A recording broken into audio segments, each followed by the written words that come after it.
సమయంలో ప్రభు యొక్క బలలో మనల్ని మనం పరీక్షించుకుని ప్రభు వల్ల పాల్గొనక మునుపు, వ్యక్తిగతంగా మనల్ని మనం విమర్శించుకుని పరీక్షించుకుని ప్రభు వల్ల పాల్గొనక మునుపు దేవుని యొక్క వాక్యంలో ఒక మాట చదువుదాం. కీర్తన గ్రంథము 18వ అధ్యాయం 20వ వచనం. యెహోవా మార్గములో నేను అనుసరించుచున్నాను, భక్తిహీనుడనై నేను నా దేవుణ్ణి విడిచిన వాడను కాను. కాబట్టి దేవుని యొక్క వాక్యాన్ని జాగ్రత్తగా గమనించినట్లయితే కీర్తన గ్రంథంలో రాయబడినట్లు చాలా మాటలు ఉన్నాయి, కానీ అన్నీ మనం ధ్యానించడం కానీ ఒక మాట ధ్యానిస్తున్నాం. ఏంటే మాట? భక్తిహీనుడు.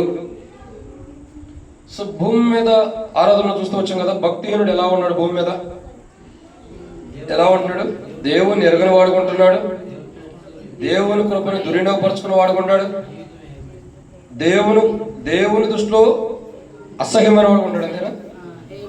హేయమైన వాడుకుంటాడు. 4, దేవుని కట్టడలను వెతకట్లేదు. 5, దేవుని విడిచిపెట్టిన వాడు. 6, క్రీస్తును విసర్జించిన వాడు. 7, అంటే ఒక్క ఆయన చదువుకుతున్నాడు రాత్రి, మిగతా వాళ్ళు అందరూ మర్చిపోయారు. ఇక్కడ 7వ మాట ఏంటి? 7వ మాట ఏంటి? దేవుని వైపు తిరగని వారు. 7వ మాట ఎలాంటి వారు? దేవుని వైపు తిరగనటువంటి వారు. తిరిగితే ఆయన జాలిపడి క్షమిస్తాడు. తిరగనట్టు కొద్ది మధ్య మరకుండా వాక్యం గుర్తుండేది లేదు కాబట్టి అట్లా దేవుని వైపు తిరగన వారిని జాలిపడి క్షమిస్తున్నాడు. ఇది భూమి మీద భక్తిహీనులు ఉన్న జీవితాన్ని బట్టి వారి ఎలా దేవుడు జాలిపడి క్షమించిన అనుభవాన్ని ఆరాధన చూస్తూ వచ్చాం. ఇప్పుడు చూసేటటువంటి మాట ఏంటంటే, భూమి మీద భక్తిహీనుడు, భూమి మీద భక్తిహీనుని యొక్క జీవితంలో మనం చాలా విషయాలు చూడవచ్చు, కానీ టైం లేదు కాబట్టి త్వరగా చూద్దాం. భక్తిహీనుడి యొక్క జీవితం కానీ, తన అనుభవాలు కానీ, తన యొక్క విధానాన్ని చూసినట్లయితే ఒక మాటలో చెప్పాలంటే, భూమి మీద భక్తిహీనుడు తన యొక్క అనుభవంలో కానీ, వాడు చెప్పాలంటే తన జీవిత యొక్క అనుభవాలు ఎలా ఉన్నాయి భూమి మీద అంటే జీవిత సత్యాలు అంటారు కదా. అంటే భూమి మీద భక్తిహీనుని యొక్క జీవితంలో లేదా భక్తిహీనుని యొక్క జీవితము ఎలాంటి అనుభవంలో జీవిస్తున్నాడు భూమి మీద అంటే కొన్ని విషయాలు చూడొచ్చు. భక్తిహీనుడు భూమి మీద ఎలాంటి అనుభవంలో జీవిస్తున్నాడు, ఏ అనుభవాలు కలిగి జీవిస్తున్నాడు అంటే కొన్ని విషయాలు ఉన్నాయి. వాటిని మనం ధ్యానించమనుకు ప్రభు నడిపింపు కనుక చిన్న ప్రార్థన. సమయం లేదు కాబట్టి నుంచొని ప్రార్థన చేస్తాం. పరిశుద్ధుడైన తండ్రి, ప్రేమ కలిగిన దేవా, ప్రభువైన యేసుక్రీస్తు ప్రభు వారి యొక్క పరిశుద్ధమైన నామాన్ని బట్టి మీకు వందనములు. ఈ సమయంలో తండ్రి కొన్ని మాటల వాక్యాన్ని ధ్యానిస్తున్న సహాయం చేయండి. దాసుడు కానీ యజమానుడి వైపు చూస్తున్నట్లు, దాసురాలు కానీ యజమానుల వైపు చూస్తున్నట్లు, మా కానీ మీ వైపు వీక్షిస్తుండగా మీరు సహాయం అనుగ్రహించి మహిమ పొందండి. దేవా, నీ ప్రజల పక్షాన్ని నీకున్న దయచొప్పున దయతను జ్ఞాపకం చేసుకోండి. కింద కూర్చున్న నీ ప్రజలకు వాక్యం అందిస్తానికి యోగ్యుని కాదు, అయినప్పటికీ తెరవబడిన ఆకాశం మాకు అనుగ్రహించి, ఆకాశం ఇప్పి పడసానంత విస్తారమని పరిశుద్ధాత్మను అభిషేకించి నాతో మాతో మీరు మాట్లాడి మహిమ పొందమని, మా జీవితాలకు ఏది క్షేమమో అది జరిగించి మహిమ పొందండి. బల్లో పాల్గొంటానికి మేము యోగ్యులుగా ఉండాలి. అటు యోగ్యతలో లేని మమ్మల్ని తీసుకుని రమ్మని యేసు ప్రభు నామమున ప్రార్థిస్తున్నాను తండ్రి. కాబట్టి ఇక్కడ మనం చూసేటటువంటి మాట ఏంటంటే, భక్తిహీనుని యొక్క జీవితం గురించి చూస్తున్నాం. ఎవరి జీవితం అండి? భక్తిహీనుడు. వదిలి కూడా ఆరాధన చూస్తూ టేబుల్ వర్తమానం చూస్తూ వచ్చాం. భూమి మీద భక్తిహీనుడు ఎలాంటి ప్రవర్తనతో కూడిన జీవితాన్ని జీవిస్తున్నాడో మనం చూస్తూ వచ్చాం కదా.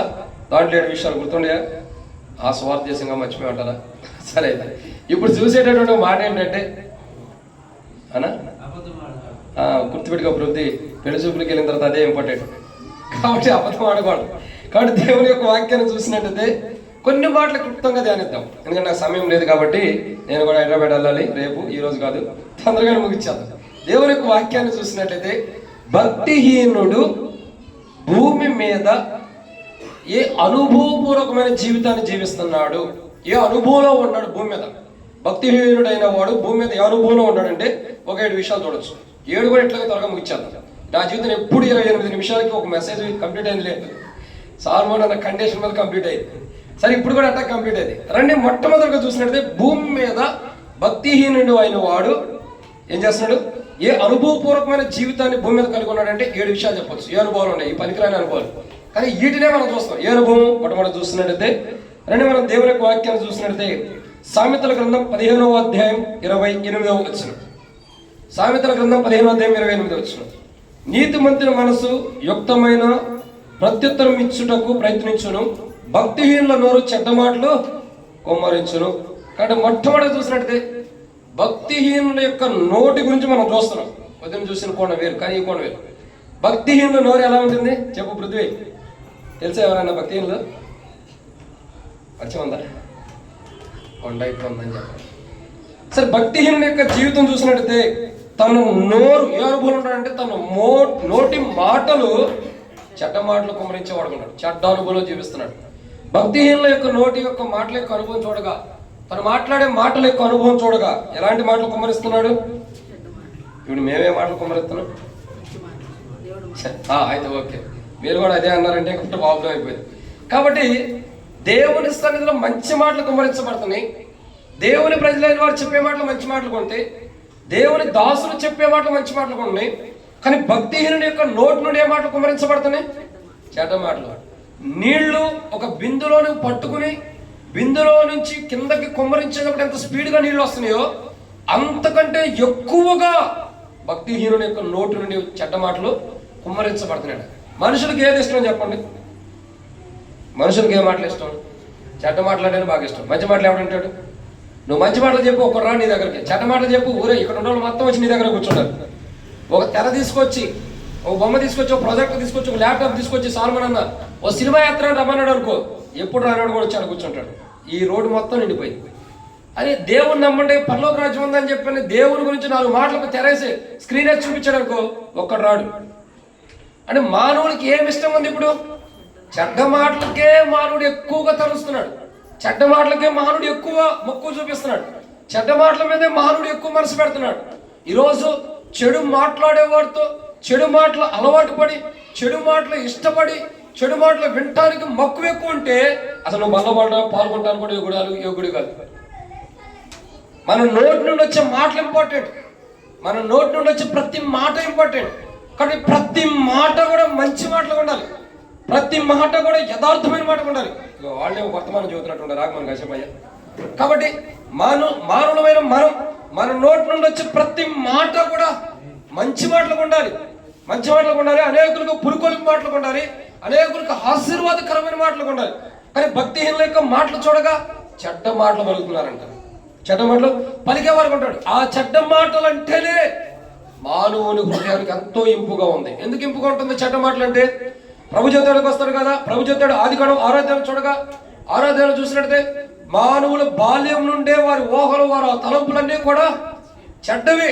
అసలు మనం చెడ్డవాళ్ళం కాబట్టి చెడ్డ మాటలు ఎక్కువ ఇంట్రెస్ట్ ఉండింది. మంచి మాటలు చెబుతాడు వింటాడు, ఎవరు ఆరాకుర వింటాడు.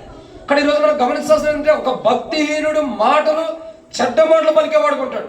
ఆ చెడ్డ మాటలు వినడానికి ఇష్టపడినా, ఆ చెడ్డ మాటలు పలుకుతూ ఉన్నా మనం కూడా భక్తిహీనులాగా ఉంటాం. కాబట్టి ఆ భక్తిహీనమైన మనము ప్రభు వల్ల పాల్గొనడానికి ఏమాత్రమే యోగ్యత లేని వారు అది గుర్తుపెట్టుకోవాలి.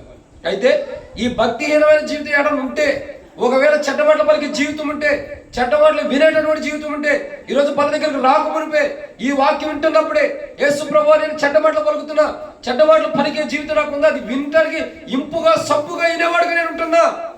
కాబట్టి నా జీవితాన్ని క్షమించి ఆ చెడ్డ మాటలు వినటానికి నా చెవి ఏదైతే వినికిడి కలిగి దాని వైపు ఎదురు చూస్తుందో, నా పెదవులు ఏదైతే చెడ్డ మాటలు నోరు మాట్లాడటానికి ఆశతో ఎదురు చూస్తుందో, ఈ చెడ్డ మాటలు వినేది కానీ మాట్లాడే జీవితం నాలో నుండి తీసివేయి. ఎప్పుడైతే అలా చేస్తామో ప్రభువుని అడుగుతూ వస్తాం తీసివేయమని, అప్పుడు మన మాటల్లో చెడ్డ మాటలు లేదు కాబట్టి యథార్థమైన మాటలు, నీతియుక్తమైన మాటలు మన నోట్లో ఉన్నాయి కాబట్టి ఆ నోరు భుజించడానికి ప్రభు దేహమును, ప్రభు రక్తమును పానీయం చేయడానికి యోగ్యమైనది. నోటి మాటలన్నీ బూతులు, ఇష్టానుసారంగా చెడ్డ మాటలు మాట్లాడి ఇప్పుడు వచ్చి పరిశుద్ధమైనది, నిర్దోషమైనది, నిత్య జీవాన్ని ఇచ్చే ప్రభు యొక్క శరీరాన్ని ఈ నోటితోనే చెడ్డ మాటలు పలికి ఈ నోటితోనే ప్రభు వల్ల భుజించగలుగుతూ వస్తాం. కొద్దిగా మనకన్నా మన మనుషులు కదా, మనసాక్షి అన్నది ఉండాలి కదా. ఇష్టం వచ్చినన్ని మాటలు చెడ్డ మాటలు పలికి నోటితో, అదే నోటితో బల్ల ఎలా పాల్గొంటా? తెలుగు భాషలో చెప్పాలంటే సిగ్గుండాలి. ఏముండాలా? సిగ్గుండాలి కొద్దిగా. అది మన పిల్లలు అంటాం ఒరే సిగ్గులేనోడా అని. దేవుడు కూడా మనల్ని కూడా అంటాడు ఒరే సిగ్గులేనోడా అని. సరిపోయింది. గంత తగ్గ బొంత అన్నట్టు అట్టగైపోతాం అసలు. కానీ అది కాదు దేవుడు కోరేది. మనము చెడ్డ మాటలు పలక్కోకుండా మంచి మాటలు, యథార్థమైనవి, నీతియుక్తమైన ఇంపుగైన మాటలు, వినడానికి శ్రేష్టకరమైన మాటలు పలికిన వాడే ఆ దేహమును భుజించడానికి యోగ్యుడు. ఇది మొదటిది. రెండో విషయం చూద్దామనండి. రెండో మాట చూసినట్టయితే చూడండి, భూమి మీద భక్తిహీనుడైన భూమి మీద ఎలాంటి అనుభవంలో ఉంటాడనేది చూస్తున్నాం. మొట్టగా ఏ అనుభవం కలిగిన జీవితాన్ని జీవిస్తున్నాడు. మొట్టమొదటి ఏ అనుభవం? చెడ్డ మాటలు కుమ్మరిస్తున్నాడు. అసలు కుమ్మరించడం అంటే ఇక నోటిగా అదుపు లేదు పొదుపు లేదు నాకులాగా ఏది పడితే అది మాట్లాడేసాడు. అంటే అట్ట కుమ్మరిస్తూ వచ్చేస్తున్నాడు చెడ్డ మాటలు. నేను చెడ్డ మాటలు చెబుతలేదులేండి, మాటలు నేను కుమ్మరించేది వేలు, ఆయన కుమ్మరించేది వేలు. మొట్టమొదటిగా భక్తిహీనుడు చెడ్డ మాటలు కుమ్మరిస్తాడు. ఇక దానికి స్టాప్ లేదు, వరదలాగా కొట్టుకుపోతూ ఉంటాయి. ఈ రెండో విషయాలు చూసినట్టయితే భక్తిహీనుడు భూమి మీద ఎలాంటి అనుభవపూర్వకమైన జీవితంతో జీవిస్తున్నాడు, ఎలా అనుభవాల్లో కానీ ఎలా ఉన్నాడంటే సామెతల గ్రంథం 12:5 సామెతల గ్రంథం 12:5 నీతిమంతులు తలంపులు న్యాయయుక్తములు, భక్తిహీనులు చెప్పు ఆలోచనలు మోసకరమైనట. రెండోదిగా చూసినట్టయితే మాటలేమో చెడ్డ మాటలు కుమరిచ్చేస్తున్నాడు. రెండోదిగా అదే ఏమంటారు, ఇంకా గవర్నమెంట్ గురించి చెబితే మళ్ళీ ఈ వీడియో చూస్తే కేసేస్తారు, వద్దులే. కాబట్టి ఏదో కుమ్మరిచ్చేస్తారు కదా, అలా కుమ్మరిచ్చేస్తున్నాడు చెడ్డ మాటలు. రెండోదిగా చూడగా భక్తిహీనులు చెప్పు ఆలోచనలు ఎలాంటి మోసకరమైన. సో తన ఆలోచన కరెక్ట్ అయింది కాదు, ఇతరులను మోసం చేసేది కానీ ఎదుటి వ్యక్తిని మోసం చేసే అనుభవంలోనే మాటలు చెబుతూ వస్తారు. మీరు చూడండి, రియల్ ఎస్టేట్ దగ్గరికి వెళ్తే ఏం చెబుతాడు, ఈ ఫ్లాట్ నెంబర్ 1 అన్న, ఇది బాగుంటుంది అన్న, గ్రౌండ్ ఫ్లోర్ అన్న, ఇక్కడ ఉంది అట్లా ఉందని నీకు అంతా పోతేస్తాడు. ఆ పోతే నువ్వు నమ్మి కొనేస్తావు. ఆ పోతే చూస్తాం, పైన బంగారం పోతే పొద్దున కూడా చెప్పే కదా, లోపల ఎత్తడో స్టీలో ఏదో ఒకటి ఉంటుంది, పైన బంగారం చూస్తాం. ఈ రూము సౌత్ ఫేస్ ఉంది, ఇది ఎప్పటికే దొరకలే, నీకే దొరుకుతుందంట. వాడు చెప్పేది అబద్ధాలి. ఎంతమంది సౌత్ ఫేస్ ఇవ్వడు? ఈస్ట్ సౌత్ ఎన్ని కావాలి మనకు? అన్ని దిక్కులు ఎక్కువ చూస్తాం కదా, మనకు దిక్కులేని వారుకుంటాం. దిక్కులు ఎక్కువ చూసి మనం దిక్కులేని వారుకుంటాం, ఏ దిక్కు దోచని స్థితిలో ఉంటూ వస్తాం. కానీ బైబిల్ చెప్పే మాట ఏంటి? భక్తిహీనుడు తన జీవితంలో చెడ్డ మాటలు కుమ్మరిస్తూ వస్తున్నాడు. రెండోదిగా భక్తిహీనుడు ఏ అనుభవంలో ఉన్నాడు తెలుసా? భూమి మీద ఎలాంటి అనుభవపూర్వకమైన జీవితం జీవిస్తున్నాడంటే మోసకరమైన ఆలోచన చెప్పే జీవితం. మనం ఏం నమ్ముతాం చెప్పండి? ఏం నమ్ముతాం? మోసపు మాటలు ఎక్కువ నమ్ముతాం. అదే యేసుప్రభు జ్యోతి వచ్చాడు కదా, ఇదిగో అక్కడ క్రీస్తున్నాడు ఇక్కడ క్రీస్తున్నాడు అని చెప్పి పలువురు మిమ్మల్ని వచ్చి మోసం చేస్తే ఆ మాటలు నమ్మద్దని ప్రభు జ్యోతి వస్తున్నాడు. అంటే భూమి మీద మోసం చేసే భక్తిహీనులు లాంటి ఆలోచనలు భూమి మీద ఉండి, భక్తిహీనులు మోసం చేసే ఆలోచన కలిగిన వారు, వారి ఆలోచనలు బట్టి అనేకులు మోసం చేస్తున్నారు. ఈరోజు మన దగ్గరికి వచ్చావు, నీ ఆలోచనలు ఎలా ఉన్నాయి? సోదరుడు సోదరి, నేను భక్తిహీనుడు గురించి చెబుతున్నాం, మనమే మోసం చేసే వాళ్ళకుంటే ఇంకెంత దారుణంగా ఉంటుందో చూడండి. ఎవరి గురించి చెబుతున్నాం? మనం భక్తిహీనుల గురించి చెబుతున్నాం. మనమే మోసం చేస్తుంటే, ఒకవేళ మనమే మోసం చేస్తున్నాం అనుకో, ఇప్పుడు అనుకోవచ్చు రాక హైదరాబాద్ నుంచి వచ్చాడు ఈ సేవకుడు మా గురించే చెబుతున్నాడు అనుకోవాకండి. అసలు మీరు ఎవరో నాకు తెలియదు, మీ గురించి నాకు తెలియదు, సేవకుడు కూడా ఏం చెప్పలేం అది. కాబట్టి ఏంటి ఆలోచన? మోసకరమైన ఆలోచనలు. కానీ భక్తిహీనుల యొక్క జీవితం చూడగా భూమి మీద ఎలాంటి జీవితంతో జీవిస్తున్నారంటే మోసకరమైన ఆలోచనలు. తన ఆలోచన మంచిది కాదు, ఇతరులను మోసం చేయాలి. ఇతరులను మోసం చేయాలనుకున్న భక్తిహీనుడు ఒకరోజు తను తానే మోసం చేసుకుంటున్నాడు. తను తానే దేవుని రాజ్యానికి వెళ్ళకుండా మోసం చేసుకుంటున్నాడు. తన జీవితం తనంతటి తానే నష్టపరుచుకునే వాడుకుంటాడు. హృదయం అన్నింటికంటే మోసకరమైనది. ఆ హృదయంలోనే మోసకరమైన ఆలోచనలు కలిగి ఉన్నాడు. ఆలోచనలు బట్టే దేవుని రాజ్యానికి వెళ్ళకుండా తను మోసం చేసుకుంటాడు. అలా మోసకరమైన ఆలోచన కలిగి ఉండకోకుండా ఉండాలని యేసు ప్రభువు మన కొరకు కలువరిసిలో ప్రాణం పెట్టి చనిపోయి తిరిగి లేచి మనకు రక్షణ ఇచ్చారు, మరణ భూస్థాపన పునరుద్ధరణలో పాలు చేశారు. కాబట్టి ఈరోజు మనం ఎలా ఉండాలా? భక్తిహీనుల వలె, భక్తిహీనులు చెప్పే ఆలోచన మోసకరమైనవి ఉన్నట్టు మనం మోసకరమైన ఆలోచనలు చెప్పుకోకుండా ఇతరులకి యథార్థంగా నీతిగా ఉన్నది ఉన్నట్టు చెప్పేవారు ఉండాలి. మన మాటలు ఎలా ఉండాలా? ఉప్పేసినట్టు ఉండాలి. ఉప్పు ఎక్కువైనట్టు కాదు, ఉప్పు తక్కువైనట్టు కాదు, సరి సమానమైన మాటలు ఉండాలి, అవసరమైన మాటలు ఉండాలి, వ్యర్థమైన మాటలు చెప్పకూడదు. మన ఆలోచన ఎదుటి వ్యక్తికి కూడా ఎలా ఉండాలి? మన ఆలోచన మేలుకరంగా ఉండాలి. కానీ భక్తిహీనుని యొక్క ఆలోచన ఎలా ఉంటాయి? ఎదుటి వ్యక్తులకి మోసం చేసేవి ఉంటాయి. కాబట్టి ఈ లోకంలో మోసకరమైన ఆలోచనలు కలిగిన ప్రతి ఒక్కడు భక్తిహీనుడే. సో భక్తిహీనుడు భూమి మీద ఏ అనుభవపూర్వకమైన జీవితాన్ని జీవిస్తున్నాడంటే ఒకటి, మొట్టమొదటిగా ఏ అనుభవం? చెడ్డ మాటలు కుమ్మరించే జీవితం, కుమ్మరిస్తూనే ఉంటాడు. రెండు, మోసకరమైన ఆలోచనలతో ఈ భూమి మీద జీవిస్తున్నాడు, అనేకులు మోసం చేస్తున్నాడు. ఓరో సాధారణ కూడా మనం మోసం చేస్తాడు. అక్కడ వారి మాయలో మనం పడిపోయి మోసపోకుండా దేవుని మార్గంలో ఉన్నవాడే బలలో పాల్గొనాలి. ఇది రెండు. మూడో విషయం, సామెతల గ్రంథం 12:26 సామెతల 12:26 నీతిమంతుడు తన పొరుగువానికి దారి చూపును, భక్తిహీనుల ప్రవర్తన వారిని దారి తప్పించును. అక్కడ మనం చూస్తున్నాం ఎన్నో మాట ఇది. మూడో మాట చూస్తున్నట్టే భక్తిహీనులు భూమి మీద ఎలాంటి అనుభవపూర్వకమైన జీవితం కలిగి ఉన్నారంటే మొట్టమొదటిగా చెడ్డ మాటలు కుమ్మరిస్తున్నారు. రెండోదిగా వారి ఆలోచనలు మోసకరంగా ఉన్నాయి, మోసకరమైన ఆలోచన కలిగిన వారు. మూడోదిగా భక్తిహీనులు భూమి మీద ఎలాంటి ప్రవర్తనతో కూడిన జీవితం కానీ ఎలాంటి అనుభవపూర్వకమైన జీవితాన్ని జీవిస్తున్నారంటే భక్తిహీనుల యొక్క ప్రవర్తన వారిని దారి తప్పించరు. ఎవరిని దారి తప్పిస్తున్నారు? పొద్దున్న చూస్తూ వచ్చాను, నీతిమంతుల్ని చెరిపివేస్తున్నారంట. ఎవరు? భక్తిహీనులు. కానీ ఇప్పుడు చూడక ఎలా ఉంటారు? భక్తిహీనులు నీతిమంతుల్ని దారి తప్పిస్తున్నారట. ఎవరినండి?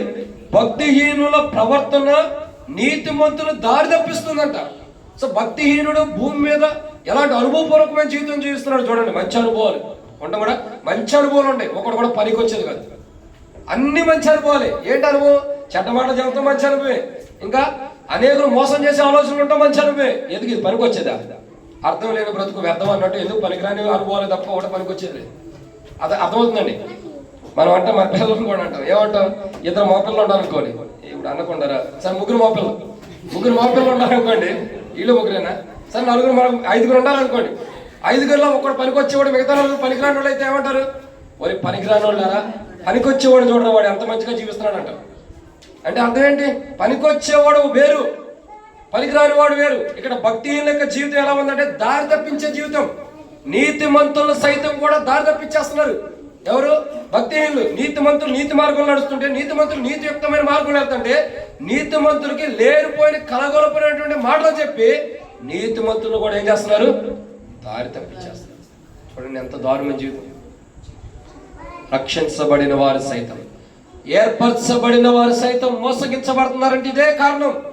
ఏర్పరచబడిన వారు సైతం మోసగించబడుతున్నారు. ఏర్పరచబడవు, రక్షించబడవు, మారు పొందాం. భక్తిహీనమైన జీవితం నుండి మార్పు చెందిన వారు ఉంటూ వచ్చాం. కానీ భక్తిహీనమైన జీవితం నుండి మార్పు చెందిన మనము ఇప్పుడు ఏర్పరచబడిన స్థితిలో ఉన్న మనం ఏం చేయబడుతున్నాం? నీతిమంతులుగా ఉన్నప్పుడు భక్తిహీనులు మన మార్గాన్ని, వారి ప్రవర్తన బట్టి మన మార్గాన్ని దారి తప్పించేస్తున్నారు. ఇప్పుడు చాలా మంది ఏ మార్గంలో ఉంటున్నారు? దారి తప్పిపోయే మార్గంలో ఉన్నారు. సరైన మార్గం లేడు. అందుకే బైబిల్ అంటుంది కదా, పురాతనమైన మార్గం గురించి విచారించి చూడండి, మేలు కలుగు మార్గం ఏదో తెలుసుకుని అందులో నడవమంటున్నాడు. నీకు మేలు చేసే మార్గం ఏదైతే మొదట నీకు అనుగ్రహించబడిందో ఆ మార్గంలో నుండి భక్తిహీనులను దారి తప్పించేశారు. భక్తిహీనులు దారి తప్పించడం కారణం ఏంటి? ఈ లోక సహవాసము, ఈ లోక స్నేహము దేవునితో ఎలాంటిది? ఈ లోక స్నేహం దేవుని దృష్టిలో దేవునికి విరోధమైనది, వైరంతో కూడింది. ఈ లోక స్నేహం మనకు సంబంధించింది కాదు. ఒక విశ్వాసకు అవిశ్వాసతో పొత్తు ఎక్కడ? పొత్తు ఉందా? విశ్వాసకు అవిశ్వాసతో సంబంధం లేదు. అలాంటప్పుడు భక్తి కలిగిన వాడు, నీతిమంతుడు భక్తిహీనుడితో ఎందుకు సావాసం చేయాలా? అలా సావాసం చేయడం ద్వారా వచ్చే నష్టం ఏంటి? భక్తిహీనుడితో నీతిమంతుడు సావాసం చేయడం ద్వారా భక్తిహీనుడు తన ప్రవర్తన బట్టి నీతిమంతుడితో సావాసం చేయడం ద్వారా నీతిమంతుడు దారి తప్పిస్తున్నాడు. నీతిమంతుడు భక్తిహీనుడు మంచి మార్గం నడిపెట్లా, భక్తిహీనుడే తన ప్రవర్తన బట్టి నీతిమంతుడు దారి తప్పిస్తున్నాడు. ఇప్పుడు అర్థమవుతుందండి, భక్తిహీనుడితో మనం ఉండకూడదు. భక్తిహీనుడు అంటే ఏంటి చెప్పండి? దేవుణ్ణి ఎరగని వాడు భక్తిహీనుడు. దేవుని తెలుసుకోలేని వాడు. ఇంకా చాలా అనుభవాలు ఉన్నాయి, అన్ని కుదరదు కానీ అయ్యి ఒక 7 పాయింట్లు చెప్పొచ్చు. కానీ మొట్టమొదటి మనకు చూసినట్టే భక్తిహీనుడు ఎలాంటి అనుభవపూర్వకమైన జీవితాన్ని భూమి మీద జీవిస్తున్నాడు? మొట్టమొదటిగా చెడ్డ మాటలు కుమ్మరించే జీవితం. 2 ఏ అనుభవం ఉంది? పనికిమాలిన ఆలోచన కలిగిన అనుభవం. మూడోదిగా ఇప్పుడు చెప్పే మాట ఏంటండి? నీతిమంతుల్ని తన ప్రవర్తన బట్టి దారి తప్పిస్తున్నాడు. ఈ అనుభవమే కదా తన జీవితం మొత్తం ఇంతే. ఎవడు నీతిమంతుడు ఉంటాడో వాడు దారి తప్పించడం తప్ప ఆ నీతిమంతుడిని మేలు చేద్దామని ఆలోచన లేదు. ఇది భక్తిహీనుడి యొక్క జీవితం. ఒకవేళ ఎలాంటి అనుభవం ఉంటే బలలో పాల్గొన్న తీర్పుని తెచ్చుకుంటాం. ఇది 3. 4వ విషయం, సామెతల గ్రంథం 13:5 సామెతల గ్రంథం 13:5 సామెతల గ్రంథం 13:5 నీతిమంతునికి కళ్ళబాట అసహ్యము, భక్తిహీనుడు నిందించుచు. ఈ పని ఇంకోటి లేదు. భక్తిహీనుడు భూమి మీద ఎటువంటి అనుభవం కలిగి భూమి మీద జీవిస్తున్నాడంటే, ఎటువంటి అనుభవం కలిగి ఉన్నాడంటే భూమి మీద ఎలాంటి అనుభవం? 4వదిగా భక్తిహీనుడు నిందించుచు అవమానపరుస్తాడంట. ఏం చేస్తున్నాడు? ఇక నిందించడం తప్ప ఇంకో పని పెట్టుకోవాలి. నువ్వు ఏదైనా మంచి పని చేయి, దీంట్లో లోపాలు ఎత్తుకుంటాడు. నువ్వు ఇప్పుడు డోర్ కట్ట కొత్తది తెచ్చేవరకు, ఇదేంటి ఈ కలర్ ఉంది, ఆ కలర్ ఎందుకు లేదు, ఇది మందిరంలో వేయొచ్చా? ఇది పనికొచ్చే ఆలోచన. దేవుడు ఏదో ప్రేరేపణ ఇచ్చాడు, తీసుకొచ్చాడు అనుకో. మనకెటు ప్రేరేపణ లేదు. మనకు అసలు కఠినమైన హృదయం, మనకేడ ప్రేరేపణ వచ్చింది? 10 భాగాలు వేయడానికే అతి కష్టం మీద బ్రతుకుతున్నారు ఈ రోజుల్లో విశ్వాసులు. ఇంకా దేవుని మీద ఏదైనా కానుక తెస్తారా? ఏదో తినకో ఏదో సేవ కూడా ఎవరో కూడా దేవుని మీద గిఫ్ట్ ఇచ్చాను అన్నా, ఇస్తే ఇచ్చావు కానీ ఆ కానీ నీకెందుకు, నీకు అవసరమా? ఇస్తే ఇచ్చావు కానీ ఈ బుక్ ఎందుకు గ్రీన్ కలర్ రేపిచ్చావు, ఇదేదో రెడ్ కలర్ రేపిస్తే బాగుంటుంది కదా అంటే ఆయన తెలియదు ఏపీయలేదు. మన ఆలోచనలు ఎలా ఉంటాయి? మన ఆలోచనలు ఎలా ఉంటాయి అంటే ప్రతిదాన్ని నిందించడమే. ఏదైనా పని చేసినా, ఏదైనా క్రియ చేసినా, ఏదైనా చేస్తూ వచ్చినా దాంట్లో లోపాలు ఎత్తుకుని దాన్ని నిందించేవాడే భక్తిహీనుడు. భక్తిహీనుడైన ఎలాంటి వాడు? ఎంత మంచి కార్యాలను మనం చేయని మనం నిందించేవాడే. దాన్ని వెతికి ఆ భక్తిహీనుడు వాటిని చూసి వాటిని బట్టి మనం నిందించి అవమానించేవాడే భక్తిహీనుడు. భక్తిహీనుడి యొక్క జీవితం ఎలాంటిది? నిందలు వేస్తాడు, అవమానిస్తాడు. నిందలు వేస్తాడు, అవమానించేవాడు ఉంటాడు. ఈరోజు మనము నిందలు వేస్తూ మనం ఇతరులు అవమానిస్తున్నాం అంటే 100% ఎలాంటి వారు మనం? ఎలాంటి వారు చెప్పండి. ఇప్పుడు ఎప్పుడైనా భర్తను నిందించారా? నువ్వు నాకు ఆ చీర ఇవ్వలేదు, ఈ చీర కొనిపెట్టలేదని ఎప్పుడైనా నిందించారా? మంచోళ్ళు అయితే ఇంకా మీరు కొన్నారా? దేవుని కొందరు మీలాంటి వాళ్ళు అందరికీ దొరకరమ్మా. కాబట్టి మాకు ఆ ధన్యత లేదు, మేము కొనిపెట్టాలి తప్ప ఏం లేదు. సరే గుర్తుపెట్టుకో, పృథ్వీ ఎలాంటి వాడు కావాలి సెట్ చేసుకో. కాబట్టి ఇక్కడ దేవుని యొక్క వాక్యాన్ని చూసినట్టే మనకి ఇచ్చేవాడు కావాలి, మనకు పెట్టేవాడు కాదు. అది దేవుని వాక్యం లేదులేండి. కాబట్టి ఇక్కడ చూస్తున్న మాట ఏంటంటే చాలా మంది యొక్క జీవితాలు ఎలా ఉంటాయి చెప్పండి. భక్తిహీనుడి యొక్క జీవితం చూడగా ఎలాంటి అనుభవం ఉన్నాడంటే 4వ మాట, నిందించుచు అవమానపరచడం. ప్రతి దానికి నిందించడం, ప్రతి దానికి నిందించి ప్రతి విషయంలో అవమానపరచడం. ఈరోజు అయితే మనం ఇతరులను నిందిస్తూ ప్రతి విషయంలో ఇతరులను ఎప్పుడైతే అవమానపరుస్తామో అప్పుడు భక్తిహీనుడు లాంటి జీవితం మనలో ఉండటం. నువ్వు ఇతరులను నిందించి ఇతరులను అవమానపరుస్తూ భక్తిహీనుడు లాంటి జీవితం కలిగి పనిలో పాల్గొంటే అది దేవునికి మహిమకరమైనది కాదు, అది దేవునికి ఇష్టకరమైనది కాదు. నువ్వు భక్తిహీనుడిగా జీవించాల్సిన జీవితం అంతా జీవించి అనేకులు నిందించి అనేకులు అవమానించి నేను పరిశుద్ధుల ప్రభువుని ముసుగేసుకుంటే ఎట్టాగో మిమ్మల్ని కాదండి, మామూలుగా చెబుతున్నాను. అంటే ఎలాగది? వాడు ఉన్నాడు బైబిల్లో, వాడు ఎలాంటి ముసుగేసుకునే ఉంటాడు. ఎవరో వ్యక్తి పరిచయుడు శాస్త్రుడు, నాకు పూర్తి గుర్తులేదు, మర్చిపోయారు కానీ చెబుతున్నానండి, మీకే గుర్తొచ్చింది. ఒక వ్యక్తి ఉన్నాడు, అతను ఏం చేస్తున్నాడు? 2 వ్యక్తులు దారి మార్గంలో దేవుని మీద ఎక్కిపోతున్నారు. ఒకడు ఏమంటాడు? ఒక విశ్వాసి ఏమంటాడు? అయ్యా నేను వారానికి 3 సార్లు ఉపవాసం ఉంటా, దశమ భాగం ఎత్తా, ఇంకా అన్ని చేస్తా ఉంటా, కానీ వీడంత పాపాత్ముడు కాదన్నాడు. ఆ మార్గాన్ని వెళ్ళేవాడేమన్నాడు? అయ్యా నేనైతే నీ దేవుని మందిరం ఎదురు తలెత్తడానికి కూడా యోగ్యుడు కాదు ప్రభు అన్నాడు. ఎవరిని క్షమించాడు? వారానికి 3 మార్లు ఉపవాసం ఉంటూ దశమ భాగం ఎత్తడానికి గొప్ప చెప్పుకునే పుణ్యాత్ముడిని క్షమించాడా? నేను పాపాత్ముడు ప్రభు అన్నవాడిని క్షమించాడా? మరి అంతే కదా. మనం ఇతరులను నిందించి అవమానిస్తే మనకు క్షమాపణ ఉండదు. ఎప్పుడైతే ఆ జీవితాన్ని మార్చుకుంటామో అప్పుడు పనుల్లో పాల్గొనడానికి యోగ్యులం. మనం ఇతరులను నిందించి ఇతరులను అవమానించి నిందించి వాళ్ళ దగ్గరికి వచ్చి నేను పరిశుద్ధున్న వేషధారం ధరించుకుంటే దేవుడు చూస్తున్నాడు, మనుషులు కాదు. కాబట్టి ఆయన ఇష్టపడ్డు. అది తిన్నమాట 4, భక్తిహీనుడు నిందించుచు అవమానిస్తాడు. ఇప్పటివరకు నిందించేవేమో, ఇప్పటివరకు అవమానించేవేమో ఇతరుల్ని విడిచిపెట్టి, ఇక ఈ రోజు నుంచి అయినా దాన్ని విడిచిపెట్టి కనికరాన్ని పొంది ఈ రోజు నుంచి ఎవరిని నిందించుకోకుండా అవమానించుకోకుండా ఉండే జీవితాన్ని తీర్మానం చేసుకుని బలలో పాల్గొనాలి. ఇది ఎన్నో మాట 4. 5వ విషయాన్ని చూద్దామండి. సామెతల గ్రంథం 21వ అధ్యాయం 10వ వచనం. సామెతల గ్రంథం 21వ అధ్యాయం 10వ వచనం. సామెతల గ్రంథం 21వ అధ్యాయం 10వ వచనం. భక్తిహీనుని మనస్సు కీడు చేయగోరును, వాడు తన పొరుగువారికైనను. అసలు మనలో లేనిదే వాక్యంలో ఉండింది. ఏంటది? అది ఏంటి? భక్తిహీనుడు తన పొరుగువారికి అసలు దయదాల్చడంట. మనం పక్కన వాళ్ళకి దయదాల్చేదని మంచినీళ్ళు అని ఇస్తామా? అది కూడా ఇస్తారలేదు. ఇస్తారా? దేవుని కొందరు వాళ్ళు భోజనం పెడతారా? ఇప్పుడు పెట్టండి మీటింగ్ అయిన తర్వాత. కాబట్టి ఉండరు కొంతమంది, కానీ అందరూ కాదు అంటే భక్తిహీనుడు ఎలా ఉంటాడంటే తన జీవితంలో తన పొరుగు వారి మీద దయ చూపించడంట. ఏం చూపించడు? దయ చూపించడు. స్వార్థ పౌరుడు భక్తిహీనుడు. మాట చెప్పాలంటే తన స్వార్థాన్ని చూసుకునేవాడు. నిజంగా చెప్పాలంటే చాలా మంది నేను రక్షించబడితే చాలు, నా భర్త రక్షించబడితే చాలు, నా పిల్లలు రక్షించబడితే చాలు, నా భార్య రక్షించబడితే చాలు. నువ్వు భక్తిహీనుడు కాదు, నువ్వు స్వార్థపరుడు కదా. నాతో పాటు అందరూ రక్షించబడాలి, అందరూ దేవుని రాజ్యానికి రావాలన్న ఆశ కోరిక కలిగిన వాడు భక్తి కలిగిన వాడు. భక్తిహీనుడు తన స్వార్థాన్ని చూసుకుంటాడు. ఏమని? ఇతరులకు దయ చూపించడు, ఇతరులు ఎలా దయగా ఉండడు. దయ కలిగిన వారిపై దయ చూపించడానికి ఆయన దిగి వచ్చాడు నరవతారిగా. ఈరోజు బలలో పాల్గొన్నారంటే భక్తిహీనుడు లాంటి జీవితం కలిగి ఇతరులపైన దయ చూపించిన వారుగా, ఇతరులపైన కనికరం చూపించిన వారుగా, ఇతరులపైన దయ కనపరచిన వారుగా మనం ఉండి బలలో పాల్గొంటే యేసు ప్రభువు ప్రార్థన చేస్తాడు. మత్తయి సువార్తలో చూసినట్టయితే, పరలోకమందున్న తండ్రి, నీ నామం పరిశుద్ధపరచబడును గాక, నీ రాజ్యం వచ్చును గాక, నీ చిత్తం పరలోకమందు నెరవేర్చినట్టు భూమి మీద నెరవేరును గాక. బాగా అనుభవం ఉన్నట్టుంది ప్రార్థన. కాబట్టి అక్కడ కాదు, మెయిన్ అనుభవం ఏంటో తెలుసా? మా రుణములు మేము క్షమించిన ప్రకారం మా రుణములను అది ఇంపార్టెంట్. ప్రభు జ్ఞానంగా చేశాడు ప్రార్థన.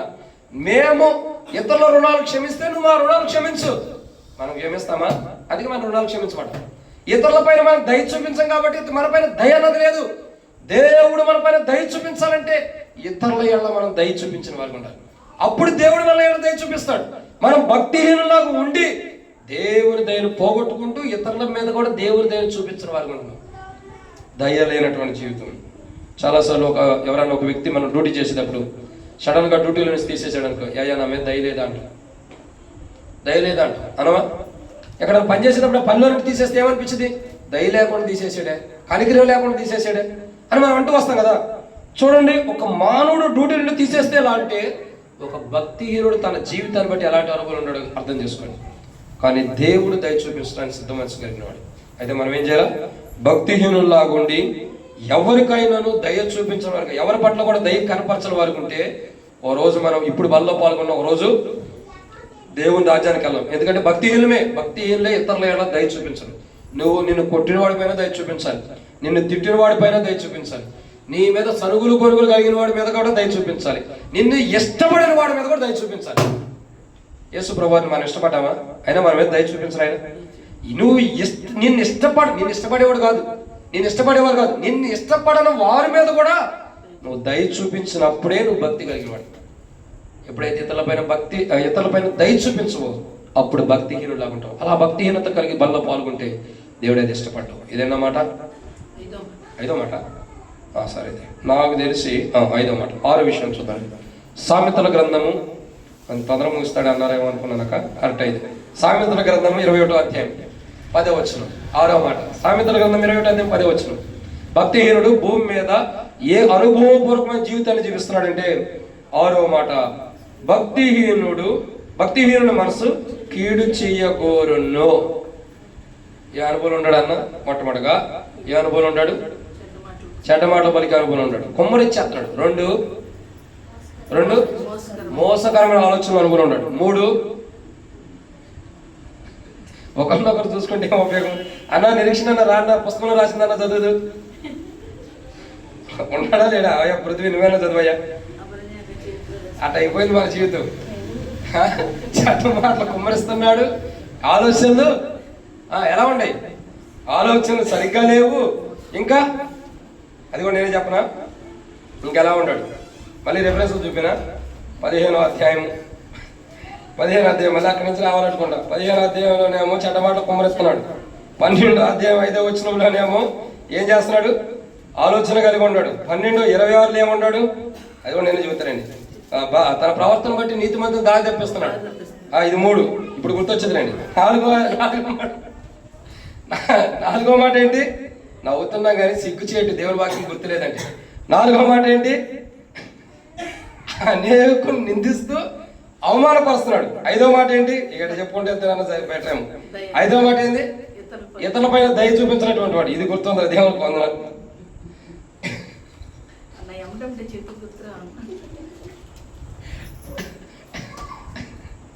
ఇక 6వ విషయం, భక్తిహీనుడు భూమి మీద ఎలాంటి ప్రవర్తనతో, భూమి మీద ఎలాంటి అనుభవపూర్వకమైన జీవితాన్ని చేస్తున్నాడంటే 6వ మాట ఏంటి? భక్తిహీనుని మనస్సు కీడు చేయకూర్చున్నాడు. తన మనస్సులో ఇతరులకు కీడు చేసేవాడు. భక్తిహీనుడు ఎలాంటి వాడు చెప్పండి? తన మనసులోనే ఎదుటి వ్యక్తికి కీడు చేస్తున్నాడు. తన మనస్సు ఎలాంటిది? ఎదుటి వ్యక్తికి కీడు చేసే మనసు. ఎలాంటి మనసు అంటే ఒక్కొక్కడు ఒక్కొక్క పాయింట్ గుర్తుపెట్టుకుని అందరికి గుర్తుండే.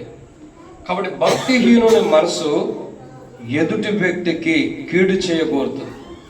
తన మనస్సే కరెక్ట్ అయిన విధానం లేదు, తన మనసులో నుండి పుట్టే ఆలోచనలే కరెక్ట్ అయిన విధానం లేవు. మరి ఎలా ఉండే?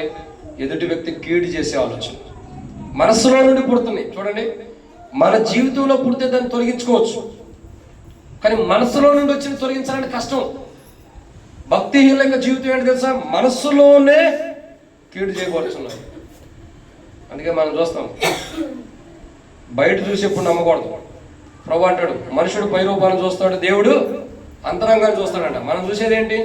పై రూపాన్ని చూసేంత అబ్బాయి ఎంత భక్తి పనులని, లోపల ఎలా ఉంది? మనసంతా కూడా కీడు చేయాలన్న ఆలోచన. బయటికేమో చాలా భక్తి పనులు, లోపల ఎంత కీడు చేయాలంటే అంత కీడు చేయడానికి మనసు ఉంది. భక్తిహీనుల యొక్క మనసు కీడు కోరటానికి ఇష్టపడుతుంది, కీడు చేయాలన్న ఆశతో ఉంది, కీడు చేయాలన్న కోరికతో ఉంది భక్తిహీనుల యొక్క మనసు. ఈరోజు మనం ఇతర వ్యక్తులకి ఎవరికైనా కీడు చేయాలన్న మనసు మనకు ఉంటుందంటే మనం బలలో పాల్గొనడానికి యోగ్యులం కాదు. ఒక వ్యక్తికి మనం కీడు చేయాలన్న ఆలోచన మనకు వస్తుందంటే, ఒక వ్యక్తికి నష్టం చేయాలన్న ఆలోచన మనకు వస్తుందంటే, ఒక వ్యక్తి హాని చేయాలన్న ఆలోచన మనకు వస్తుందంటే, ఒక వ్యక్తికి ఏదైనా కీడు చేయాలన్న ఆలోచన మనకు వస్తుందంటే మనం భక్తిహీనమే. దేవుని ప్రభు యొక్క దేవుని కుమారుని యొక్క బలలో పాల్గొనడానికి మనం యోగ్యులం కాము. కాబట్టి భక్తిహీనుడు ఆరోదిగా భూమి మీద భక్తిహీనుడు భూమి మీద ఏ అనుభవపూర్వకమైన జీవితాన్ని జీవిస్తున్నాడంటే ఆరోదిగా కీడు చేసే మనసు కలిగింది. ఎలాంటి మనసు? కీడు చేసేటటువంటి మనసు. నేను మళ్ళీ 4 గంటలు మళ్ళీ ఇంకా చదువుతానేమోనని అంటున్నాను. కాబట్టి భక్తిహీనుడు భూమి మీద ఏ అనుభవపూర్వకమైన జీవితాన్ని జీవిస్తున్నాడంటే కీడు చేసే మనసు కలిగిన వాడు, ఇతరులకు కీడు చేసే మనసు. ఈరోజు మన జీవితాల్లో ఇతరులకు కీడు చేసే మనసు మనకుంటే మనం భక్తిహీనమై దేవుని బల్ల పాల్గొంటే దేవుని మహిమ కాదు, దేవునికి అవమానం. అందుకంటే మిమ్మల్ని బట్టే నా నామం దినమల్ల దూషించబడుతుంది, అవమానపరచబడుతుంది. భక్తిహీనులకు ఉండి జీవితం సరి చేసుకోకుండా కీడు చేసే మనసు కలిగి బలలో పాల్గొంటే దేవుని నామాన్ని అవమానపరిచినట్లే. చాలా బలలో పాల్గొనదు, భక్తిహీనులాగా బలలో పాల్గొనదు. ఇదన్నమాట 7వ విషయాన్ని చూసి ముగిద్దాం రండి. దీనికోసం మనం కూడా దేవుడు చూస్తుంది. ఎప్పుడు ముగిస్తాడు? సామెతల గ్రంథం 21వ అధ్యాయం 7వ వచనం. సామెతల గ్రంథం 21వ అధ్యాయం 7వ వచనం. చదవయ్యా, చాలా త్వరగా చదువుతున్నాం, ముగింపు వచ్చిందండి.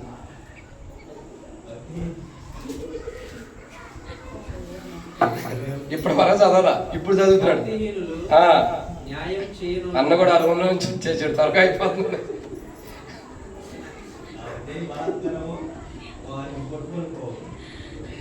ఉండయ్యా, భక్తిహీనులు న్యాయము చేయనొల్లరు. అది కాదులే, నేను తర్వాత కట్ చేసుకుంటాను. భక్తిహీనులు న్యాయం చేయనొల్లరు, వారు చేయు బలత్కారము వారిని పట్టుకొని పోవును. మరి 7వదిగా భక్తిహీనులు భూమి మీద ఏ అనుభవపూర్వకమైన జీవితాన్ని జీవిస్తున్నాడంటే 7వ మాట, భక్తిహీనులు న్యాయం చేయనొల్లరు. ఏ అనుభవం ఉందండి? అసలు న్యాయం అంటే కూడా చేయరాడు. ఎలాంటి జీవితాన్ని జీవిస్తారు భూమి మీద? అంత అన్యాయం చేసుకుంటే అర్థమే. ఒకసారి మనం అంటాం, ఇంత అన్యాయంగా ఎలా ఉంటావు, ఇంత అన్యాయంగా ఎలా ప్రవర్తిస్తున్నావు? ఒకసారి మనం ఉంటాం కదా, అంతా వస్తాం. అన్యాయపు జీవితము. కానీ భూమి మీద భక్తిహీనుడు ఏ అనుభవపూర్వకమైన జీవితంలో ఉంటాడంటే అన్యాయం చేసే అనుభవం. అదే తన పనిగా పెట్టుకున్నాడు, ఇంకే పనులు లేవు. ఇతరులకు అన్యాయం చేయటం. ఏం చేయటం? ఇతరులకే అన్యాయం చేయటం. ఎవరికైనా న్యాయం చేసామా? ఈడ కాదు, కానీ మేమున్న ప్రాంతంలో, సేవ చేసే ప్రాంతంలో నాకు తెలిసింది ఒకరు చెబుతూ వచ్చారు. అక్కడ కొంతమంది కుల పెద్దలు ఏం చేస్తారంటే పంచాయతీ పెడతారు. పంచాయతీ పెడతానికి ఒక పార్కు, ఒక చెట్టు కింద కుర్చీలు వేసుకుని, టెంట్లు వేసుకుని గట్టిగా కూర్చుంటారు. కూర్చున్నప్పుడు ఆ పంచాయతీ తీర్పు తీర్చే పెద్దలకు డబ్బులు ఇవ్వాలంట, ఇస్తారంట. నువ్వు డబ్బులు ఇస్తే అంతే కదా, న్యాయం నాకేనా? ఓకే, అయితే నేను డబ్బులు ఇస్తే న్యాయం నాకే, నేను తప్పుడోనైనా. నువ్వు డబ్బులు ఇస్తే నువ్వు మంచోడమైనా నీకు అన్యాయమే జరిగిద్దా, న్యాయం జరిగిద్దా? కాదు. నేను డబ్బులు ఇస్తే నువ్వు మంచోడమైనా అన్యాయమే జరిగిద్దా? అంటే చాలా మంది యొక్క జీవితాలు ఎలా ఉన్నాయంటే, వాడు చేసిన తప్పైనా వాడికి న్యాయం తీరుస్తాం, వాడు చేసిన తప్పైన ఎదుటి వ్యక్తి వాడే న్యాయవంతుడు అంటాం. అంటే అర్థం ఏంటి? అది భక్తిహీనమైన జీవితం. డబ్బు తీసుకుని న్యాయాన్ని త్రిప్పివేయటమే భక్తిహీనమైన జీవితం. న్యాయం జరిగించకపోవడమే భక్తిహీనమైన జీవితం. కాబట్టి భక్తిహీనులు ఎలా ఉంటారంటే న్యాయం చేయడానికి ఇష్టపడరు, ఎక్కువ శాతం అన్యాయం చేయడానికి ఇష్టపడతారు. ఈరోజు మనం ఎలా ఉండో బల దగ్గరికి వచ్చినామా? భక్తిహీనుడు భూమి మీద ఏ అనుభవపూర్వకమైన జీవితాన్ని జీవిస్తున్నాడు, అది జీవిస్తున్నామా? ఇతరులకు అన్యాయం చేసే జీవితం మనకుందా? అది ఈరోజు బల దగ్గరికి రాకముందే క్షమాపణ ప్రభువుని అడగాలి. క్షమాపణ అడగాలి. ప్రభా, నేను ఇతరులకు అన్యాయం చేసే జీవితం ఉంది, ఎవరికి కూడా న్యాయం చేసినటువంటి అనుభవం నాకు లేదు, ఎవరికి నేను న్యాయం చేసిన వాడుగా లేను, అనేకుల్ని అన్యాయం చేసిన వాడుగా, అనేకులకి మోసం చేసి అనేకులు అన్యాయం చేసే కానీ ఎవరికి నేను న్యాయం చేయను, ఇతరులకు న్యాయం చేసిన జీవితం నాకు లేదు. ఎవరికైనా మన జీవితంలో న్యాయం చేసిన అనుభవం ఉందా? ఒక తండ్రికి ఇద్దరు కుమారులు ఉంటే, మిమ్మల్ని కాదులేండి, ఒక తండ్రికి ఇద్దరు కుమారులు ఉంటే ఒకటికే న్యాయం చేయగలుగుతాడు, అంటే ఒకటి మీద పరిపూర్ణమైన ప్రేమను కనపరచగలుగుతాడు. ఒక తల్లికి ఇద్దరు కుమార్తెలు ఉంటే ఒక బిడ్డ మీదే పరిపూర్ణమైన ప్రేమ కనపరచగలుగుతుంది. ఎంత నేను సంపూర్ణమైన ప్రేమ ఇద్దరి మీద ఒకటి ఎలా చూపిస్తున్నానన్నా అది అబద్ధమే. యేసుప్రభు వారు ఏమన్నాడు? ఒక దాసుడు ఇద్దరు యజమానులకి దాసుడు కొంటాడా? ఒక దాసుడు ఇద్దరు యజమానులకు దాసుడు కొనగలుగుతాడా? ఎవడో ఒకడికే న్యాయం చేస్తాడు. తల్లి ఒక బిడ్డకే న్యాయం చేసింది. వారిలో మొదటి స్థానం ఎవరుంటారు? మొదటి స్థానంలో? రెబెకా. ఎవరు? రెబెకా. పెద్దోడి మీద ఇష్టం లేదు, చిన్నోడి మీద ఇష్టం ఉంది. యాకోబు మోసం చేసేవాడి మీద ఇష్టం ఉంది, మంచివాడి మీద ఇష్టం లేదు. అవును కదా? మోసం చేసేవాడి మీద ఇష్టం ఉంది. కానీ చాలా మందికి అలాగే ఉంటుంది జీవితం. అంటే అందరూ చిన్నోళ్ళు అందరూ మోసం చేస్తారని కాదులేండి, మంచోడు. మా ఇంట్లో నేను పెద్దోడిని కాబట్టి అక్కడ చెబుతున్నాను అనుకోవాకండి. అందరూ మంచివాళ్ళే ఉంటారు కొంతమంది. కానీ చాలా మంది తల్లులకి తన చిన్న కుమారుడు అంటే ఇష్టం ఉంటుంది, చాలా మంది తండ్రులకి తన పెద్ద కుమారుడు అంటే ఇష్టం ఉంటుంది. ఎందుకని? తన జ్యేష్ఠత్వాన్ని కాపాడుతాడన్న ఒక మక్కువ మీద ప్రేమ ఉంటుంది. చిన్నవాడంటే తల్లికి ఎందుకు ప్రేమ అంటే తల్లి దగ్గర పెరుగుతాడు కాబట్టి, ఇంకేడ ఉండడు కాబట్టి. కానీ ఈ మక్కువ ఎక్కువ. అంటే తల్లిదండ్రులమైన మనమే ఇద్దరు వ్యక్తులకు న్యాయం చేయలేకపోతున్నాం. కానీ దేవుడు భూమి మీద ఉన్న ప్రతి మానవుడికి న్యాయం చేస్తున్నాడు. దేవుడు భూమి మీద ఉన్న ప్రతి మానవుడికి న్యాయం చేస్తూ వస్తున్నాడు. మనం ఎలా ఉండాలంటే ఇతరులకి న్యాయం చేసేవారుగా ఉండాలి. ఎలా ఉండాలా? న్యాయం చేసేవారుగా. ఎవరికి మనం అన్యాయం చేయకూడదు. నువ్వు భూమి మీద ఇష్టానుసారంగా అందరికి అన్యాయం చేసేసి బల దగ్గరికి వచ్చి నేను పవిత్రుని ప్రభు అంటే బల్లో పాల్గొంటే దేవుడు ఒప్పుకోడు. మేము ఒప్పుకున్నా దేవుడు ఒప్పుకోడు. మేము ఒప్పుకుంటాం, ఎందుకంటే రేపు ఆదివారం మందిరంకి రావాలి, మేము ఒప్పుకుంటాం. కానీ దేవుడు అట్లా ఒప్పుకోడు. ఓ రోజు నరకానికి పంపిస్తాడు. నువ్వు రక్షించబడి మారుమూస బాప్తిసం పొంది భక్తిహీనమైన జీవితం నుండే దేవుడు నేను విడుదలిచ్చాడు కదా, మళ్ళీ ఆ జీవితం నువ్వు జీవించినందుకు బలలో పాల్గొన్నావు. ఒకరోజు నరకానికి వెళ్ళబోతున్నావు. ఎందుకు ఆ జీవితం అవసరమా? అలా నరకానికి వెళ్ళకమునిపై ఇప్పుడే మన జీవితాలు సరి చేసుకుంటే ధన్యులం కదా. ప్రభా, నిజమే, నేను భక్తిహీనులాగా ఈ భూమి మీద భక్తిహీనుడు ఎలాంటి అనుభవపూర్వకమైన జీవితం భూమి మీద జీవిస్తున్నాడు, భక్తిహీనులాగా నేను కూడా అలా ఉండా. భక్తిహీనుడు వలే అబద్ధాలను కుమ్మరిస్తున్నా. ఇప్పుడు చెప్పన్న లిస్ట్ మొత్తం. భక్తిహీనుడు వలే అబద్ధాలు కుమ్మరిస్తున్నా. మళ్ళీ అదే అబద్ధం అనొద్దు. రెండో మాట, భక్తిహీనుడు వలే మోసకరమైన ఆలస్యం కలిగిన వాడిని. భక్తిహీనుడు వలే నీతిమంతులని ప్రవర్తన బట్టి చెడగొట్టి దారి తెప్పిస్తున్నాడు. మూడోదిగా భక్తిహీనుడు ఎలా ఉన్నాడు? అనేకుల పైన నింద వేసి అవమానించేవాడు ఉన్నాడు. ఐదోది అది. నాలుగోది ఎగర కొట్టారు. నాలుగోది నిందించడం. 5 ఇతరులకు సాయం చేయడు. ఈయన ఎక్కడ తీసుకొచ్చాడు? ఇంకా దయ చూపించడు. అది అయ్యా పృథ్వీ ఉందే సగం మైండ్ అయ్యా, మీరు ఇంకా బాగుపడుతున్నారు ఇక్కడికి వచ్చిన తర్వాత. రేపు పొద్దున వెళ్ళిపోతా నేను ఉన్నాడు. కాబట్టి మొట్టమొదటిగా భక్తిహీనుడు భూమి మీద ఏ అనుభవపూర్వకమైన జీవితాన్ని జీవిస్తున్నాడు? ఇతరులకి అయ్యా అది కాదయ్యా, మొట్టమొదటిదయ్యా చెడ్డ మాటలు కుమ్మరించే జీవితం. ఆ యొక్క అనుభవపూర్వకమైన జీవితం ఉంది. చెడ్డ మాటలు కుమ్మరించడమే అనుభవం. అదే అనుభవం ఉన్నాడు. 2 చెడ్డ ఆలోచనలు. చెప్పండి. 2 ఏంటి? మోసకరమైన ఆలోచనతో కూడిన అనుభవపూర్వకమైన జీవితం ఉంది. 3 అదే అనుభవం పెట్టుకున్నాడు. 3 నీతిమంతుల యొక్క మార్గాన్ని దారి తప్పిస్తున్నాడు. 4 ఇతరుల పైన దయదలచలేడు. 5 కీడు చేసేవాడు. 6 కీడు చేసేవాడు. 6 తన మనసుతో తన మనసులోని ఇతర వ్యక్తులు కీడు చేసేవాడు. 7 అది అయిపోయింది అక్క, ఎగిరిపోయింది, వెళ్ళిపోయింది, మిగతా ఉన్నారని చెప్పండి. ఇతరులకి న్యాయం చేయనటువంటి వాడు. సిగ్గుచేటు నవ్వుతున్నామంటే అవమానం కదా. గుండెలు బాదుకుంటే ఇప్పుడేం ఉపయోగం అమ్మా? చెప్తే ఆ గుండె బాదుకోవాల్సినంత అవసరం లేదు కదా. ఇప్పుడన్నా చెప్పండి. మొట్టమొదటిగా భూమి మీద భూమి మీద ఏ అనుభవపూర్వకమైన జీవితాన్ని భక్తిహీనుడు జీవిస్తున్నాడు? మొట్టమొదటిగా అబద్ధము చెప్పేటటువంటి జీవితం, అబద్ధాన్ని కుమ్మరించే జీవితం. 2, ఆలోచనల్లో మోసకరమని. 3, నీతిమంతుల్ని భక్తిహీనుడు తన ప్రవర్తన బట్టి దారి తప్పిస్తున్నాడు. 4, ఇతరులకి కాదు 4వది ఇంకోటి ఉంది. 5వది దయ చూపించడం. 6వది మనసులో కీడు చేయటం. 7వది న్యాయం చేయకపోవటం.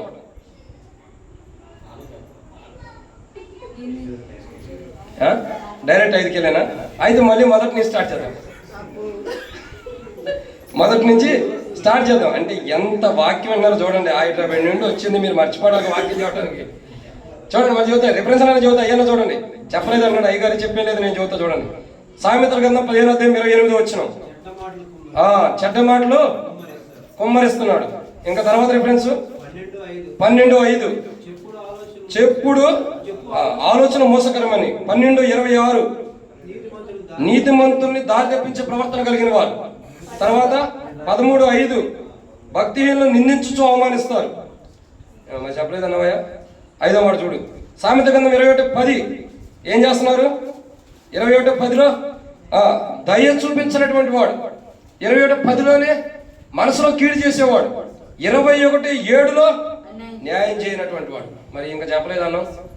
కాబట్టి భక్తి అంటే వాక్యం అంటే ఎంత విన్నావా ఇప్పుడు ఇంట్రెస్ట్ అర్థమవుతుంది. భక్తిహీనుడు ఇలా ఉంటాడు. ఇక నీ ఎట్ట బాల్లో పాల్గొంటారు, మీ ఇష్టం. ఎందుకంటే ఎంత చెప్పినా గుర్తుండకపోతే ఇంకా చెప్పేది ఏముంది? గుర్తుందా? దేవునికి వందనాలు. అందుకే బుక్ పెట్టుకోవాలా, చక్కగా బైబిల్ ఒకటే పెట్టుకుని కాలేజీకి వెళ్ళినట్టు ఎట్ట తీసుకురావడం కాదు, అంతా కూడా బుక్ తెచ్చుకుని దాని మీద చక్కగా రాసుకుంటూ అడిగి మాలాంటి మతిమరుపు సేవకులకి వెళ్ళేలా అడిగినప్పుడల్లా చెబుతూ ఉండాలి. కాబట్టి అలాంటి అనుభవం ఉండాలి. బుక్ రాసుకోవడం అది మేలు. కాబట్టి భక్తిహీనుడిలాగా మనం ఉంటే ఈరోజు మనం నవ్వుతూ ఉండొచ్చు సంతోషంగా, కానీ అదే రేపటి దినం నరకాన్ని తీసుకెళ్తుంది. భక్తిహీనుడు లాంటి చూడు, మనం భక్తిహీనం కాబట్టి అన్ని మర్చిపోయాం. భక్తి కలిగిన వారం అయితే అన్ని గుర్తుంటాయి కదా. భక్తిహీనం కాబట్టేగా ఎన్నెన్నో ఆలోచనలు మనలో ఉండి ఇప్పుడు ఏం కూర ఉండొచ్చారు ఇంటికాడ వండలేదా? అది గుర్తుంది. ఏముంటారు మంది క్యాబేజీ అట, బీఫా, 8 తింటాం, ఏం పర్లేదండి, అన్ని తినేస్తాం. ఈ గుర్తుండే. ఇప్పుడు చెప్పిన వాక్యం గుర్తులేదు. మందిరానికి రాకముందు వండొచ్చిన కూరలు గుర్తుండే, వండొచ్చిన అన్నం గుర్తుండే, వాక్యం గుర్తులేదండి. మనం ఎంత జ్ఞానవంతులమో. సిగ్గు చేయటం, చాలా అవమానపరచబడుతున్నాం దేవుని ఎదుట. సాతానుడు మనలో ఉన్న విత్తనాలు వెతికెళ్ళిపోతున్నాడు చల్లటంతోనే.